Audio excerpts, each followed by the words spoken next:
I am so excited that John agreed to do this. It was a little bit of arm twisting. A lot.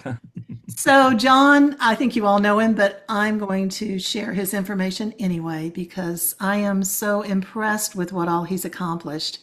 He sent me a brief bio, and it is very brief. He's a travel photographer. He's a member of PPA, ASP, Professional Photographers of California, Professional Photographers of LA County. He holds the Master of Photography and Photographic Craftsman degrees from PPA, the Master of Photography degree from PPC, and is a CPP. That's what he sent. But let me tell you, John served our country. He's a veteran. He's a devoted husband. He's an incredible giver to the community around him. He sees the heart in the people around him, and that is what I see when I look at his photographs, his genuine love and interest in humanity as a whole. And I think that's why this image resonated with so many people. And if you've followed him on Facebook, you've seen that this is a trend throughout his work that he shares. And we are so lucky that he is with us and contributes and is serving as our president this year. And he's just an all around amazing person. So, with all of that said, I am going to let you take it away, John. All right, we're done. Thank you, everybody, for being here. Have a good day. Goodbye. You're too kind, Eileen. Uh, okay. Before we get started here, when I was asked to share this about winning the GIA and all, I told Eileen and all the others, it takes 5 minutes to share that. But I have to share for 45 minutes. So what I had to do to elongate it is I thought, okay, I'm going to have to talk about India itself to give you a feel of India and what led up to it and give you a feel of what I went through and where I've gone in India and then wind up with the IPC and winning it. Because the last part, winning the IPC part, that's all of 5-10 minutes there. So to fill it out, I'm going to give you a little background on India itself, on my photos that I've been to, and so forth. So let me open up my. Let's see here. Can you see my screen? Yes. Okay. Great. And by the way, if you have any questions while I'm doing this presentation, interrupt by all means, or you can wait to the end. But just, if you have any questions while we're going through there, that'll be fine. No problem whatsoever. Okay, so I had to give it a title. Let me tell you to begin with. I am a travel photographer, and I was listening on a podcast, and I won't name his name, but I was listening to a very well-known travel photographer, and he was giving advice on travel photography. And one of the things that he said was, listen, when you're out there traveling, just avoid the common ones. Everybody has seen the photos. Like if you've been to Paris, don't take the time to photograph the Eiffel Tower. Everybody has seen the Eiffel Tower. Nobody's seen a different view of it. Just stay away from that and just look at different areas. And yeah, I talk to my screen a lot, and I'm talking to the screen and I'm saying, "Are you crazy? That's ridiculous. How can you share something like India and not show the Taj Mahal?" If you're out there traveling and you show photos of Paris and you don't show, the Eiffel Tower, it's like they feel like they're missing something. Or you're photographing San Francisco and you don't show the Golden Gate Bridge. It's like, hey, I'm not getting it. You've left something out, and that's with India. So let me get this out front right now. When you're sharing photos of India, at one point or another, you've got to share a photo or two of the Taj Mahal. So let me get those photos out of the way as we move on. This is a photo I've taken. I'm going to share several photos of. It's the most iconic site in India. It's a beautiful place. To get a photo like this, you got to do. By the way, as a travel photographer. Whenever you go to a foreign country, you've got to do your homework before you get there. If you don't, you're going to miss great opportunities. I knew when going into India that I needed to be there at the Taj Mahal, and I was in this particular shot, I was with a couple of other photographers, and they knew we had to be there at 5:30 to get in line to be one of the first when the gates opened at 6 a.m. to rush in there, go right to the center spot, take the photo before the place got crowded. So, you do your homework and you can get a shot like this before all the crowds come in. But what I like is I like to move around and get different images. And you're right, Eileen, you're going to see most of my photos involve people. I'm out there, I'm photographing sites like this, but behind everything, it's all about the people. So as I'm moving around, you come across a scene like this, I'm going to take this photo here. It's just like, oh, these are, they live there in India, but they're tourists at the same time. And it's so great to see the culture and mixed with an iconic scene like the Taj Mahal in the background there, like that. But one of my favorite photos of the Taj Mahal trips that I've been on doesn't even involve the Taj Mahal. I was walking out one day, and let me tell you something about if you ever get to India. The Indians, especially the kids, love to have their photos taken. And and I can't tell you how many times I've had where they say, take the photo, and I take the photo, and before I can show them the back of the screen what it looks like, they walk away. They just like to have the photo taken. They'll have the photo taken and they'll walk away. I do try to show it to them at times. And if it's another kind of individual that is interested, I'll just say, give me your information, or here's my information, excuse me. Here's my card. If you want a copy, email me in a couple of weeks when I'm back home.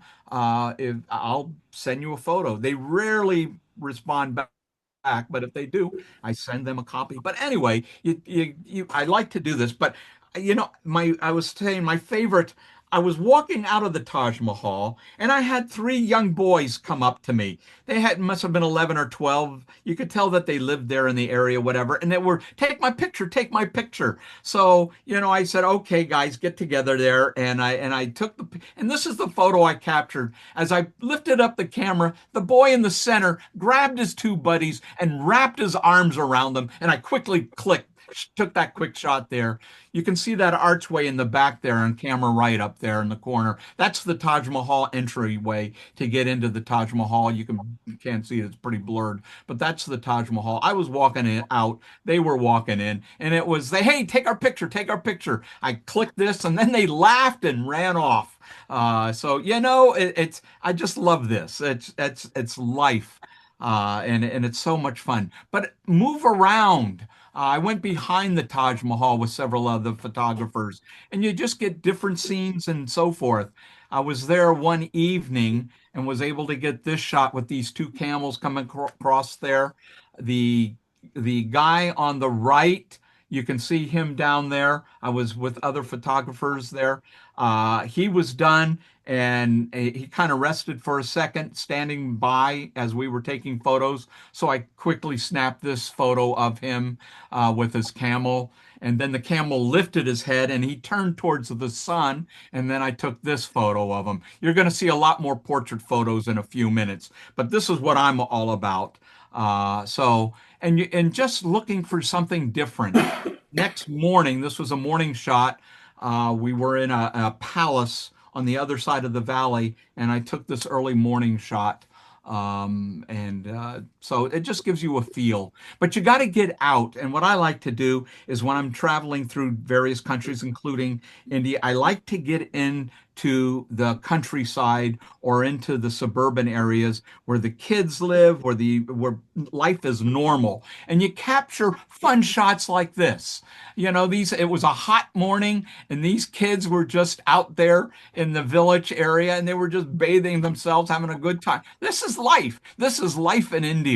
So it's a lot of fun, and it's just capturing life there.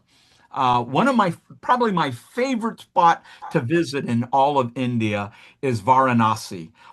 This is the Ganges River, and this is the most sacred area in Hindu religion there in India. People come from all over to worship there at the Ganges River. This is supposed to be very holy. My hotel, can you see my cursor, Eileen? Can they see my cursor? My Yes. hotel where we were staying was right up in this area right here.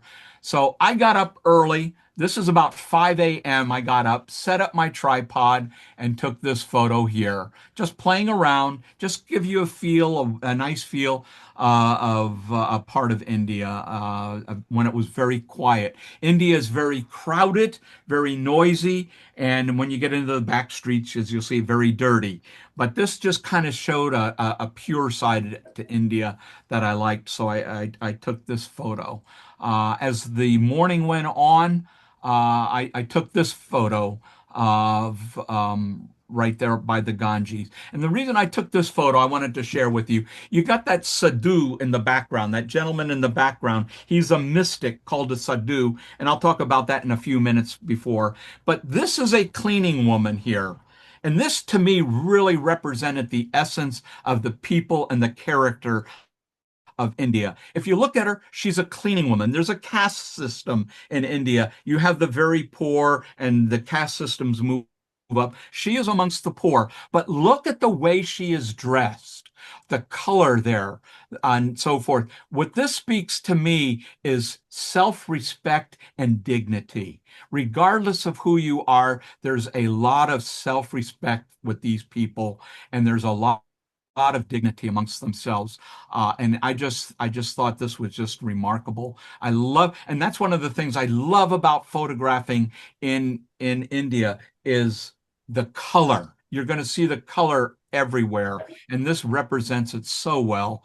And there she was. This is in Varanasi.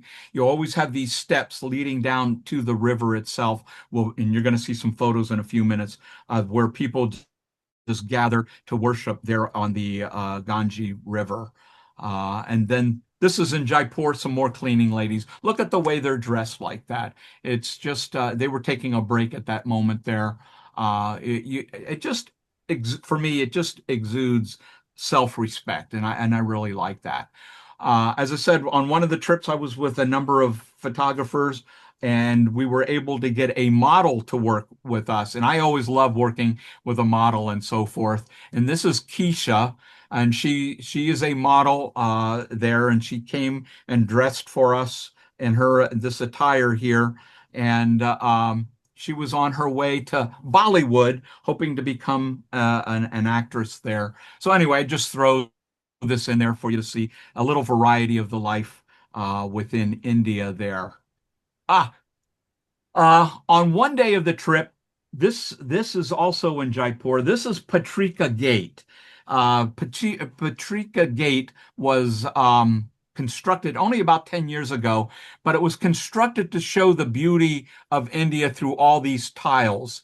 And the photographers that I were with, we had another photographer who was leading us on this one particular trip. He got sick, and so he said, "Hey, John, can you take the tour guide for the day and be the tour guide?" And I said, "Sure, done it before, no problem." So I took the photographers to this site here, and this gentleman right here is my translator. He was with us as we came to this site. And he's standing here, and I'm trying to get a photo. We're all trying standing there, but it is just crowded with people. As you can see, they're taking the photos and everything like that, and it's very difficult to get the photo. So what happened is I told the guide, I said, "Listen, we need to leave. This just isn't going to work." So he turned around to a policeman that was standing next to him, just off camera there, and I think he handed him a couple of rupee. And I would never recommend this, but he started blowing his whistle, and he ran out into this hallway and started shooing everybody away. And I realized what was going on. And instead of protesting to say, "Hey, you shouldn't do that," I got my photographers and I said, "Get over here, get over here." And I had them stand there, and they all took their photos, and I took my photo. And this is what I got. I do not recommend doing that, but my guide was very over anxious. We would normally wind up with a photo like this, but he really wanted to be helpful, paid a couple of rupees, and all of a sudden we were able to get this photo, which is amazing. But this shows the splendor of what the Patrika Gate is all about. Um, One night we were out, and I just loved fooling around, trying different kinds of photography. And here was some people, I was in a market area. I have a whole bunch of these. I just pulled one due to time. I only have so much time to share. And it was just fun getting different shots, try different things. When you're out traveling, try different things, experiment, have some fun. Uh, Oh, back in Jaipur. This is the Mahal. Mahal, like Taj Mahal, and this is Hawa Mahal. Mahal, by the way, is means palace. And so in this case, Hawa Mahal, Hawa means wind. So this is the palace of wind. And you can see the lattice work and everything in this photo here. And the wind would come through there and provide air conditioning because this was built in the 16th century. You can see the people on the base down there. That's where most people are, where they get their photos taken and they take their photos. And you can see them doing that. This was a very early morning shot, about 7 o'clock in the morning. But where I'm shooting from is across the street, up on the third floor. There's a tiny restaurant up there. So I went up to that restaurant. Me and two others went up there, and we paid a couple of rupees and they let us stand there. You can see the shadow of that tree on camera left there at the building. It was actually up higher, and I waited for it to come down somewhat so it didn't obstruct the building itself, and finally took that shot. So we bought some breakfast and waited and got this shot. I went back later that night myself. The restaurant I knew was still open, and I talked to him, the guy earlier. I said, "Hey, can I come back tonight and set up my tripod?" And he said, "Sure, sure." And I came back later that night and I took this photo because I knew it would be all lit up at night there. And you just a totally different perspective. You can see down here, that's what these little white marks are. Those are the lights that are lighting up down here. And they help light up this entire building. So that's from the third floor. Again, doing your homework, knowing about these places, talking to other people who have been there, and you're able to get photographs like this. And I had a wonderful guide and a photographer friend who been there a million times and told me about this. So it was great. So you do that. So you want to get around. This is back in Varanasi. I'm just sharing this one street scene. You can see how this is a typical back street scene that you get. It's not the cleanest place in the world, but this is everyday life there. You'll notice here the painting of the sadhu here. These mystics are very much revered throughout India. And as I say, they come to holy spots and to places where people make pilgrimages. So you find a lot of sadhus in like a place like Varanasi, and you will see paintings like this all along the streets. And so this one just so happens to be there at that one. So I'm there, and I was walking down the street, and a sadhu started coming towards me, and I was by such a painting, and I asked him to stop, and he didn't know why. And I said, "Can I take your picture?" And he said, "Yes, of course." But what he didn't realize was I had him standing by a painting of another sadhu, and they are so remarkably alike here. And is life imitating art, or is art imitating life there? So I just this kind of humorous, but I really enjoyed this to show the culture of India in a unique way here. So I thought that was a lot of fun. Here's another sadhu. This is again in Varanasi. He was very gracious to let us photograph him. This was an early morning. You can see the sun coming across there. The thing is that with the sadhus, they practice you know, relinquishing of worldly goods and so forth like that. It's all about spiritual enlightenment. So you think of them never in a Western way, never, yeah, it just to be very holy and mystic, if you will. And so, they stand there and so forth, or sit there in this case. And, sometimes they let you take the photo, sometimes they don't want you to, and you have to respect that. He had no qualms us taking the photo. I took the photo. And then we all walked away, and he thought he was all alone. But I forgot my camera cap or something, and rushed back and I caught him like this. The people were gone. Okay, I'll put on the sunglasses, and it just takes on a totally different look. It destroys the idea of a mystic look. And he knows that. And he quickly took them off again but I was able to quickly snap that shot. And just a little humor there. I just thought it was a lot of fun when you go from I am such a holy person to welcome to the 21st century. So a little fun there. So I just shared that with fun. Uh, I was on my own on this one here with my guide. I always have at least a guide with me. The only country I ever travel in alone, where I am totally by myself, is in Japan. I lived there for 16 years. I know Japan.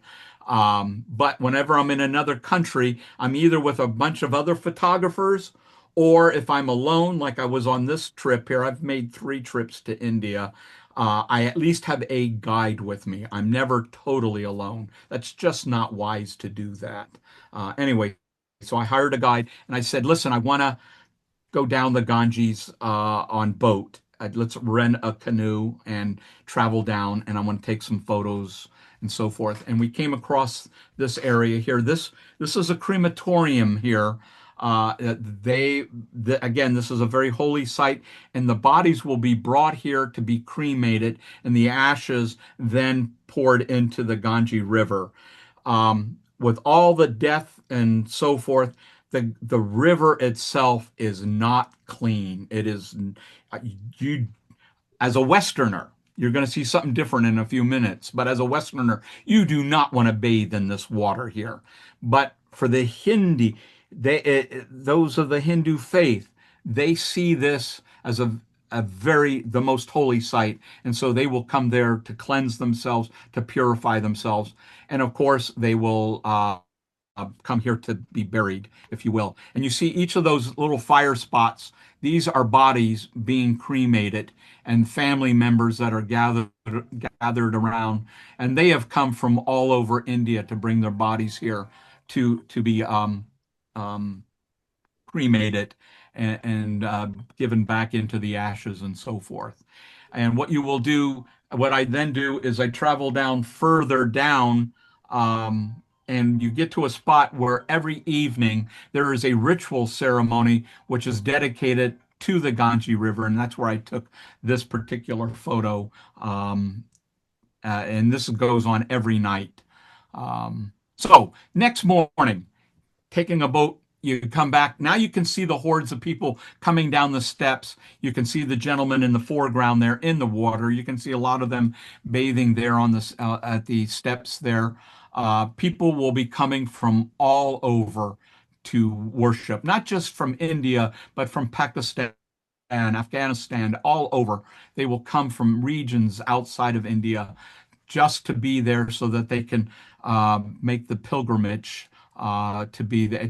They're there by the thousands. And here I'm still on a boat that next morning taking these photos.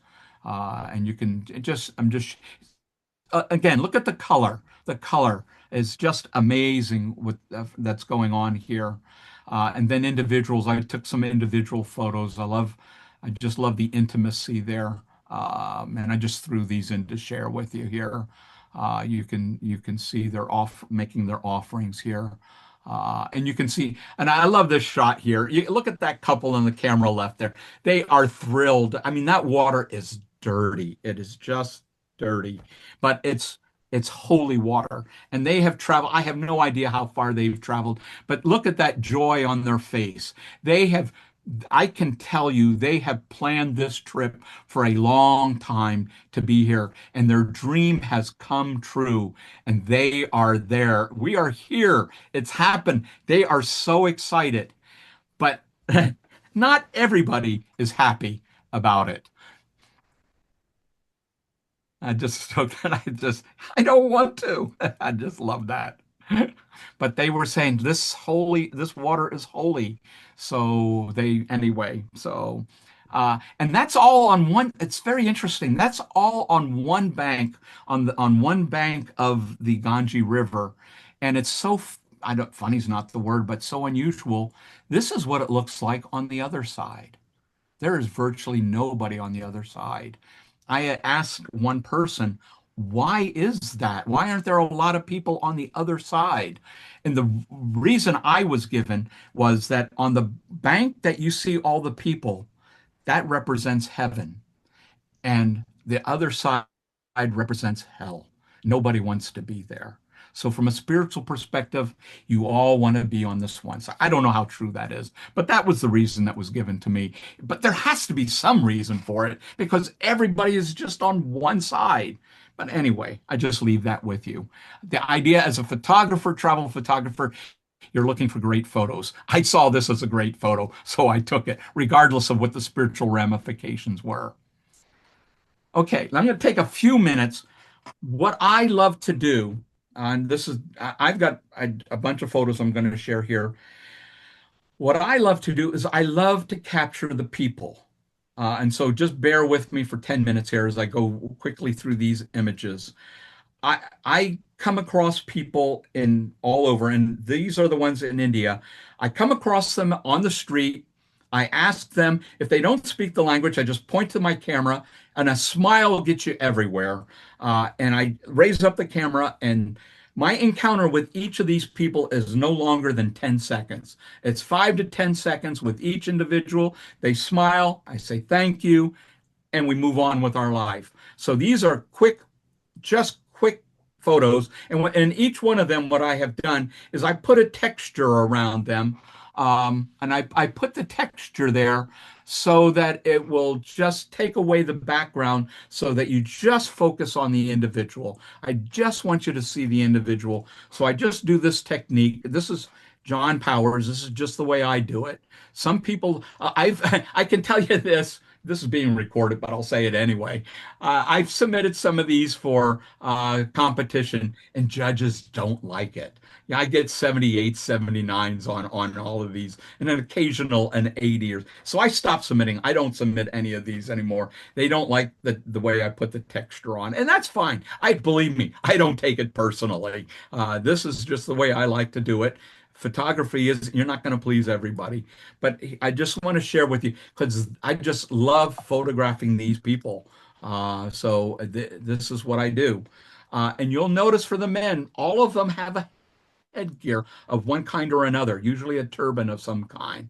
And what I love doing when I'm photographing, whether it's in India or I could be at, like this past Saturday.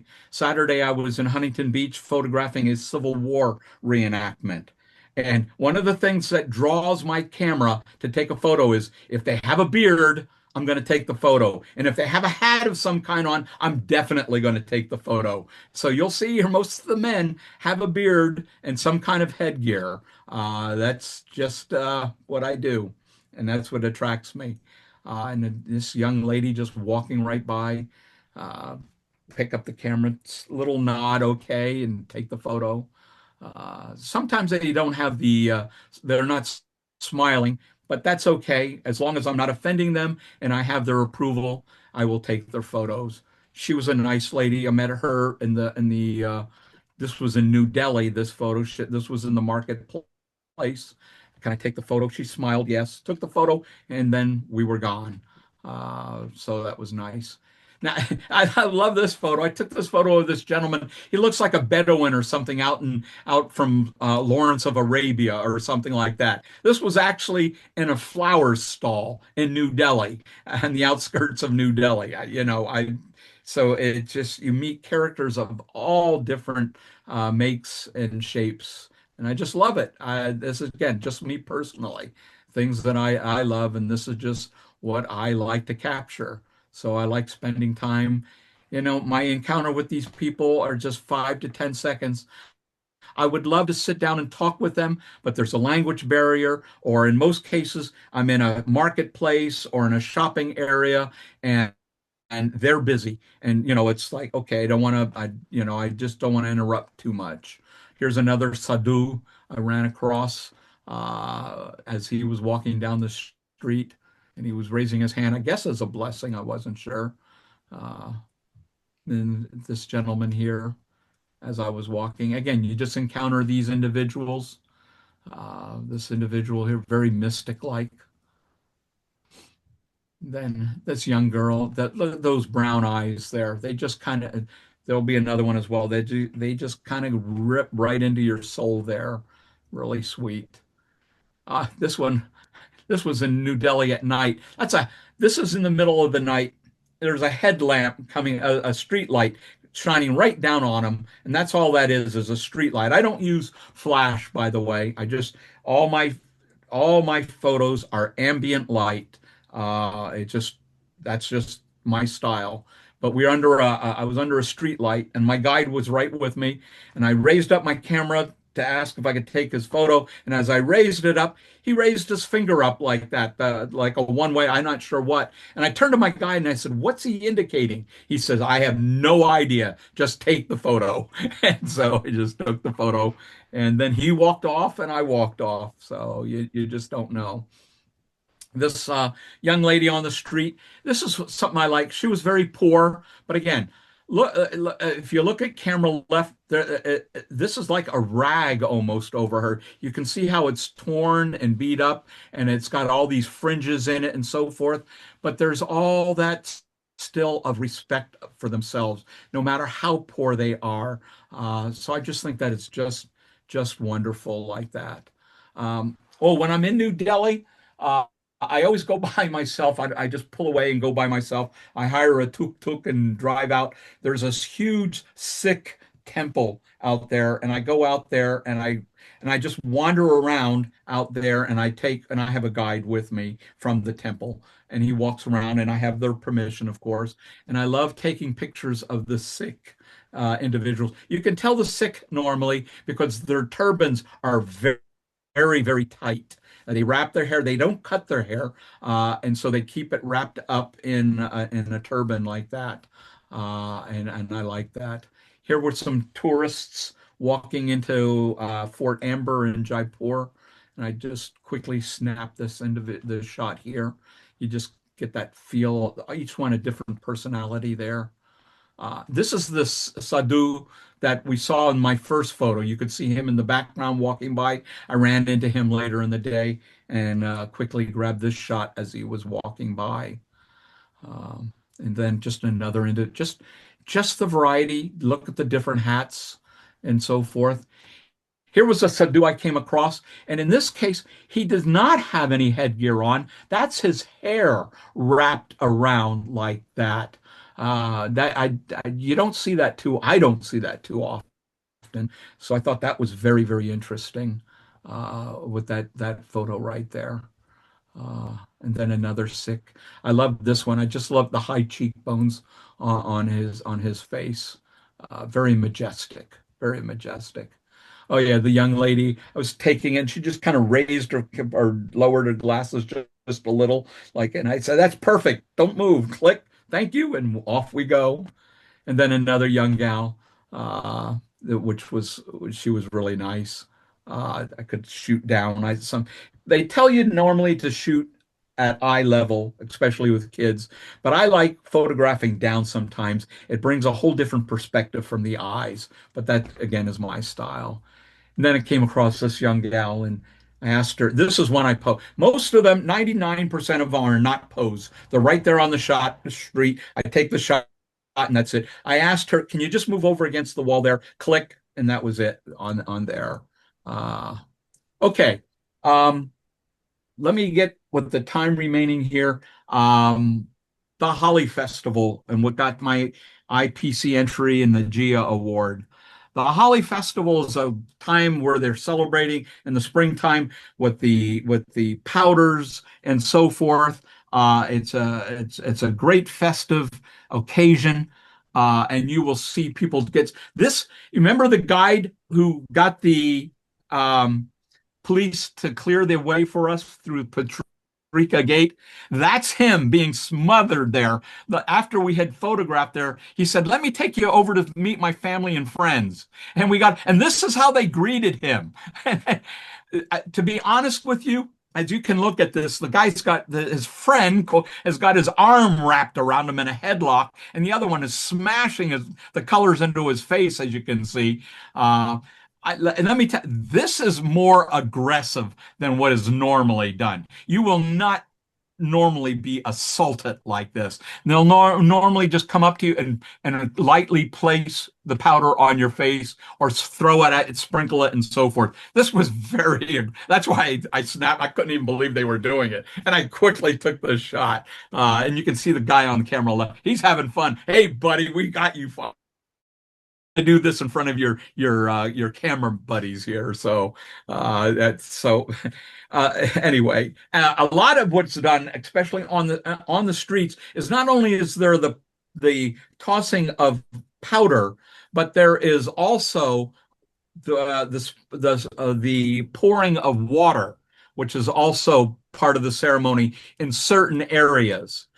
So you want to keep that in mind. So you'll see people, especially on the streets, you're going to see a lot of them not only have powder on them, but you're going to see them soap as well. And I tell you, after a while there, especially if you're carrying a camera, it's like, hey, buddy, stop with the water, okay? You're going to ruin the camera, and you just got to be careful there. Yeah, you can see this young gal on the street there. She's got some of the powder, but the water has washed a lot of it off, and you just can just see how it really affects a lot of people. And it doesn't matter how old you are, young or old, everybody gets it. If you're going to walk down the street, you're a target. You can see all the water on the street in the background there, how a lot of it's done. And I love the look on these people. They've had a long day. It's like we're out of here. It's been a long day. We're out of here. Hey, John, Yeah, what time of year is that? this is in March.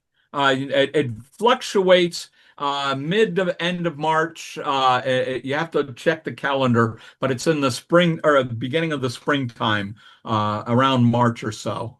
Okay, thanks. Sure. Kids love it, as you can see. Yeah, the kids love it. People, you can see it's just the multicolors. Again, it's just so colorful. It's just so exciting. This young kid is wearing a wig. I hadn't seen many of that. So he was just making a festive time of it. And you've got all these family members here. They're out for the day. They're getting plastered and they're having a good time. And they're doing the plastering themselves. You can see the woman on camera right down there. She's holding a bag. That's got powder in it there. So they're spreading it around. And when you walk through the streets, you're just going to come out looking like that. Again, very colorful, very exciting. It's just like a walking Jackson Pollock. It's just wonderful.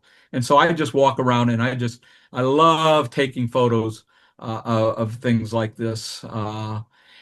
But these are all in the street.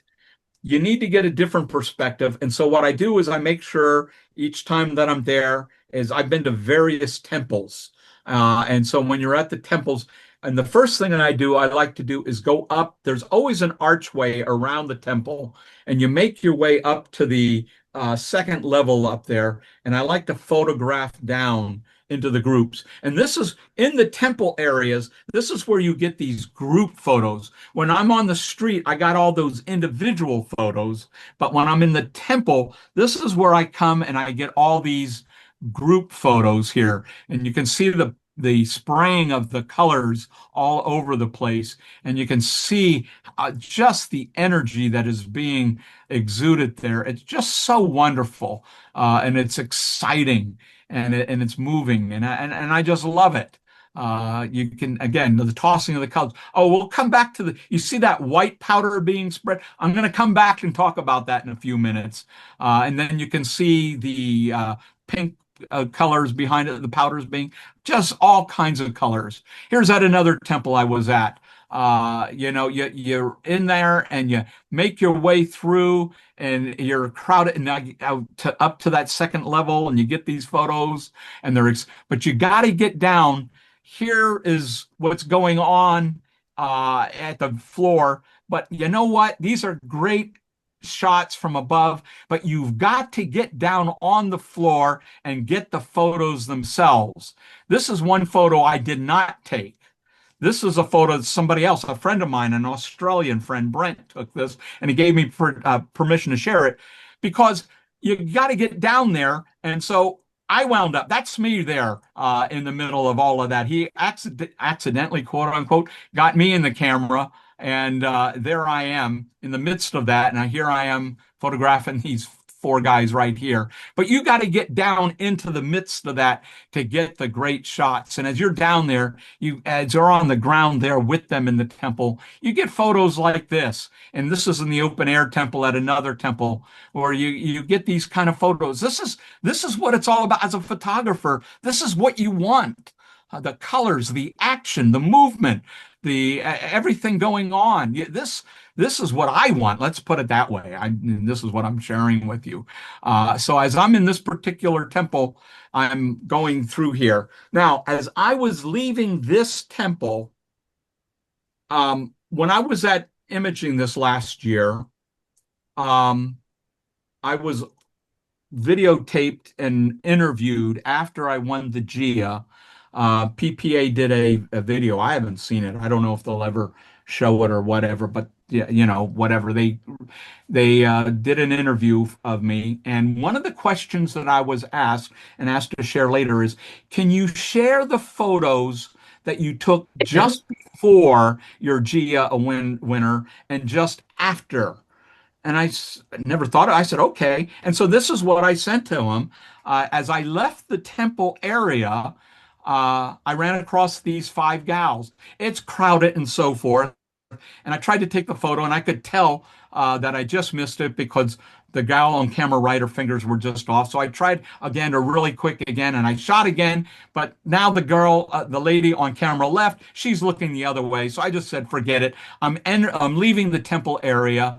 So I'm getting out of here. But as I turned the corner, just after I took this shot, I came across this little girl in the arms of her mother. That's her mother's nose, by the way, in her. And I could see as I turned, I could see the comatose, if you will, look on her face. And I quickly, normally, I always ask the parents' approval. Can I take your child's photo? But I could see that look, and it was like, I got it. And I took the photo, and then I asked for approval, and I took that photo. And then I moved on, and then this was the next photo because they was asking, what photos did you take? So I took this photo, and then I took this photo. So that was an environment in which I took those photos, that one GIA photo. Now, and this is what I look like afterwards when it's all said and done. So, yeah, and I knew because I'd been there 3 times to India, so I knew what to expect. So, before my trip, I went to Walmart, bought clothes that I could throw away when it was all said and done, including from Think Tank, the cover that's over my camera there. So anyway, so that's what it kind of looks like. So going back to my image here, kind of wrap it up here. What I do is I took the photo, and then what I simply did is I took out 1 or 2 marks on the face. That's all I did. As I desaturated it just a tad, sharpened it just a tad.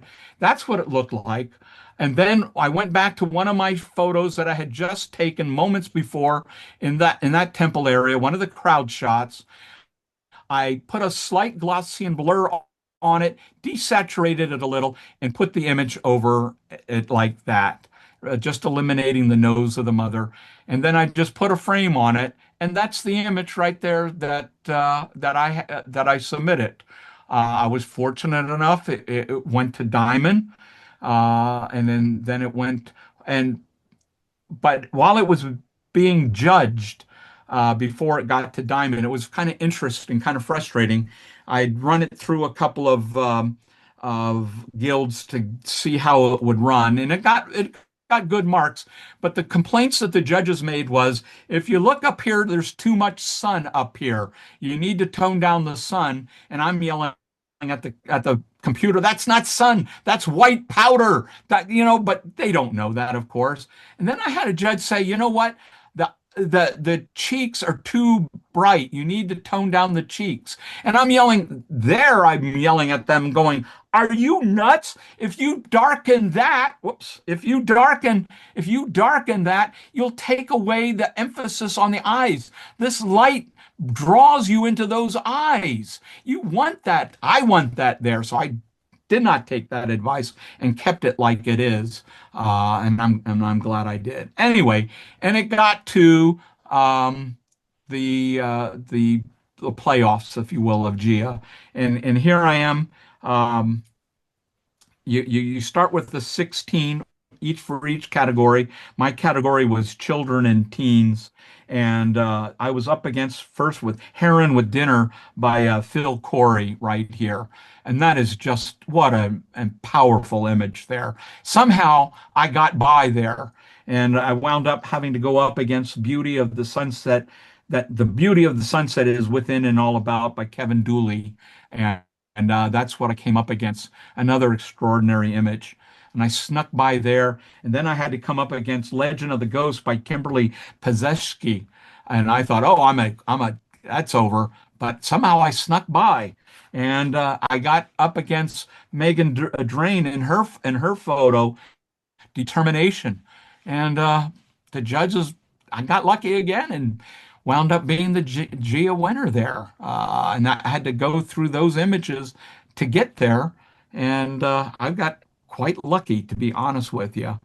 And I wound up, as was in the spread of the magazine, and made the cover in the July issue. And that takes it out. Okay. Any questions? I'm going to hit escape here. I'm going to stop sharing. Okay. I love Javi's comment here. He says, what I'm getting out of this, it takes work and preparation to succeed as a photographer. Who knew? Absolutely. Absolutely. No, Powerful images. That John, is you are a great photographer. That was amazing. Thank you. Can you do one about all the countries you've been to in Japan? Because I just want to look at your work now. Oh, you're so sweet. Listen, I was lucky. Like the one that won the GIA. I don't mean to downplay myself, but any one of you here, if you were in that moment and you saw the expression on that little girl's face, you would have taken the same photo too. So sometimes it's just a matter of luck. But I just wanted you to see it in perspective of the rest of the country, how it fit in there. It's so you could get a feel of what it's all about, and encourage you, get out there and take these photos. You never know what you're going to wind up, and you run into the most wonderful people, the greatest experiences. It's just a lot of fun. Hey, John, it's great work. Beautiful. I'm sorry. Go ahead, Renee. Go ahead. Nope, someone else. I'll wait. Oh, Okay. it's Carolyn. Hi, Carolyn. Hi. So I was wondering, some of those images you showed early on, it looks like you took them in the middle of the day, or were Yep. most of your images early morning or late at night? And if they were in the middle of the day, did you use like an ND filter or anything to try and keep that brightness down?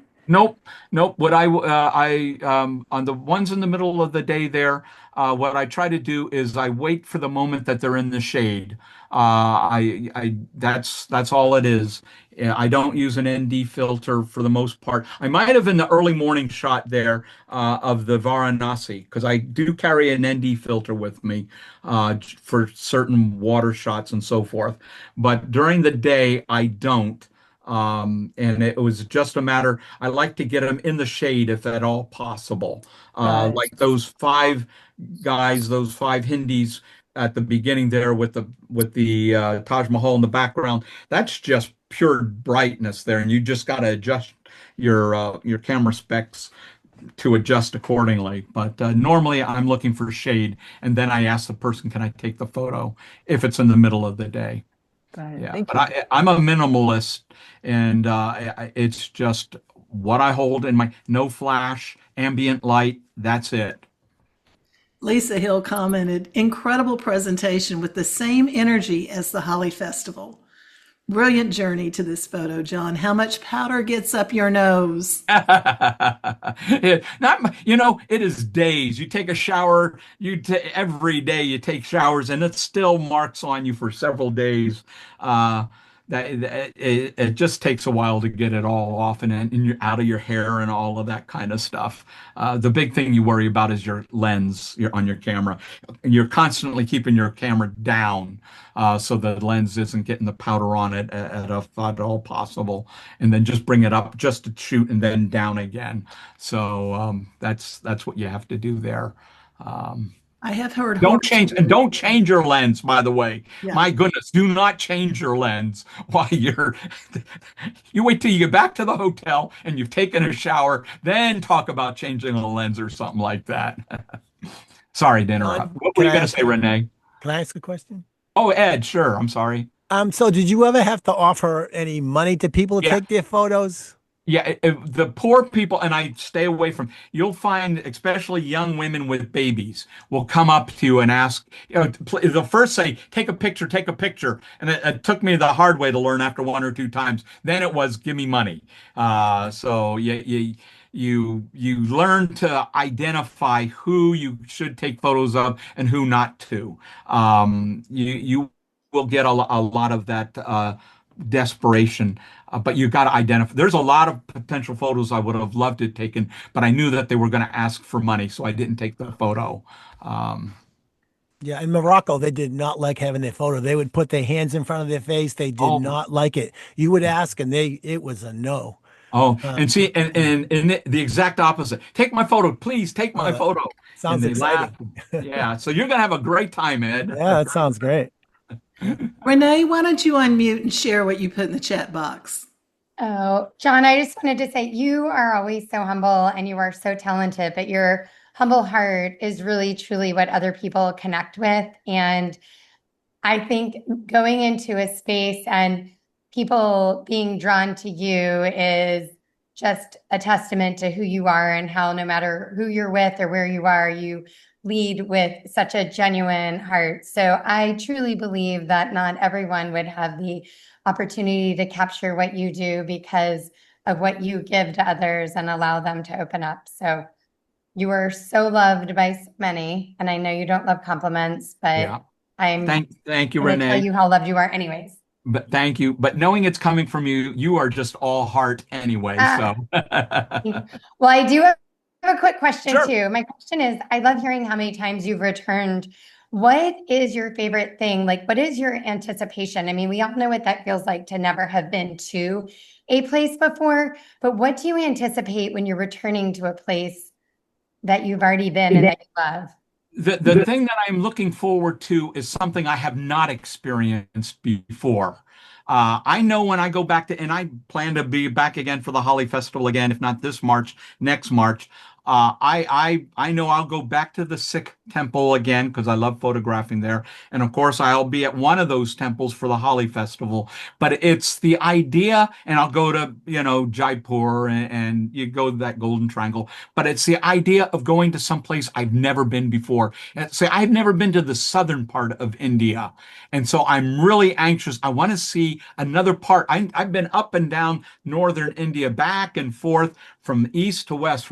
I've been from Calcutta, all the way to Varanasi, to Jaipur, to New Delhi. But I want to go down to Goa and other places down south that I've never been to and see what's there. So I have no idea. And then when I'm up at the north, what else can I see that I've missed? It's what I haven't seen that excites me. I'm really looking forward to see if I can photograph a Bengal tiger. I'm staying outside a reserve, 2 different reserves for 2 nights. Yeah, I've been to one tiger reserve but not in India. I was in Thailand when I did that. And I tell you what, it's pretty extraordinary. They're moving around, you photograph. I even got a photograph of me walking a tiger, and it was scary because you have your hand on the tiger as you're walking. It's a Jeez. full grown, and they say, don't make any sudden move. And of course, what they have you walking on is gravel. And so you're going, I could trip any second now. Any second I could trip. And it's like, so that's exciting. You'll have a good time with that too, Ed. It sounds like fun.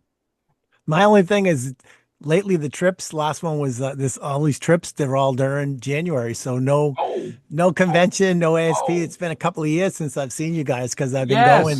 I was in New Zealand this January and now I'm going to be in India. I got to do it while I can, we're not getting any younger.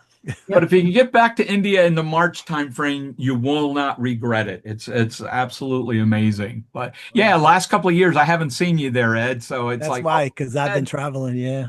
You haven't been at the gala, so going on. I've seen you, Ed. Well, you are the sweetest. You look so much nicer now. Your eye looks better. Oh, thank you. Well, that was a great segue too, John, because just reminding everyone the room block is open at Imaging. You can go ahead and reserve your rooms now to be sure that you can come and we can all see each other in real life at the gala. Looking forward to that, and sad we're not going to see you there, Ed. Yeah, I've got my reservations at Nashville and I've registered already for Imaging, so you guys can do it too. Yep. I got lifetime membership There this you year. go. So I get free conventions and I haven't Are you gone. saying you're an old man? Yeah. No, I've been a member for a long time. There it is. So does anyone have any more questions for John? Sorry. Well, I can't thank you enough. That was an incredible journey. And it was evident your love for the people, the energy in your presentation. And that made us all love them too. Yeah, exciting. Thank you. Beautiful, beautiful images. I don't know who it was. Marissa, I think, said, yeah, you've been holding out on us. Yeah. For real. Absolutely gorgeous. Yeah, Thank you for sharing Jen. with us, getting out of your pleasure. comfort zone. We really appreciate it, John. Yeah. Well, you're all welcome. Thank you for putting up with me for the last hour. So, Yeah. There's Andre. Hi, Andre. There's my neighbor, Andre. He lives right a couple blocks. Aw. And John Cruz lives the other way across from me. So I got two neighbors, one north of me, one south of me, with both equal distance. That's cool. Where do you live? I'm out in the Los Angeles area. Well, if there are no more questions, I'm going to hit the pause button on our